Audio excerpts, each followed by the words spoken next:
పిల్లలారా, మీరు ఈ పాత ప్రపంచం నుండి, పాత శరీరం నుండి జీవిస్తూనే మరణించి ఇంటికి వెళ్ళాలి. జీవిస్తూ మరణిస్తే శిక్షల నుండి విముక్తులవుతాం. జీవిస్తూ మరణిస్తే సత్యుగంలో ఉన్నత పదవిని పొందుతాం. కావున దేహాభిమానాన్ని వదిలే ఆత్మాభిమానులుగా కండి. అదే జీవిస్తూ మరణించడం. ప్రశ్న: మంచి మంచి పురుషార్థి పిల్లల గుర్తులేమి?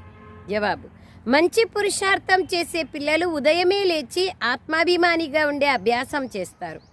వారు ఒక్క బాబానే స్మృతి చేసే పురుషార్థం చేస్తారు.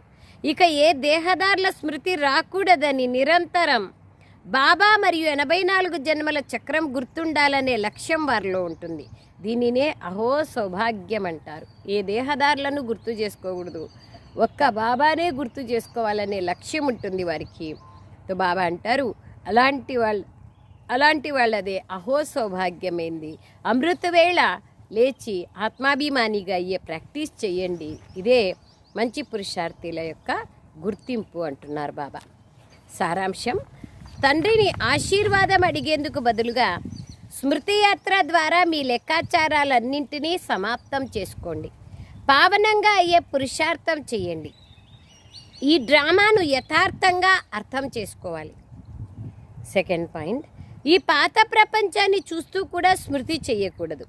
కర్మయోగిగా కావాలి. సదా హర్షితంగా ఉండే అభ్యాసం చేయాలి.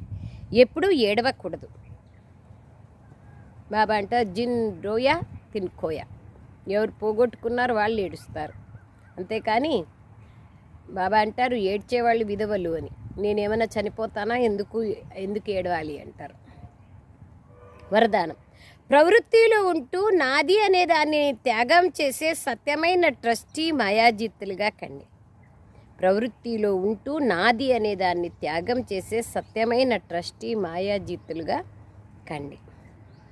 ప్రవృత్తిలో ఉంటూ నాది అనే దాన్ని సమాప్తం చేసుకోవాలి. అది కొంచెం కష్టమే. స్లోగన్: ఎక్కడైతే అభిమానం ఉంటుందో అక్కడ అవమానం యొక్క ఫీలింగ్ తప్పకుండా వస్తుంది. అదే గుర్తు.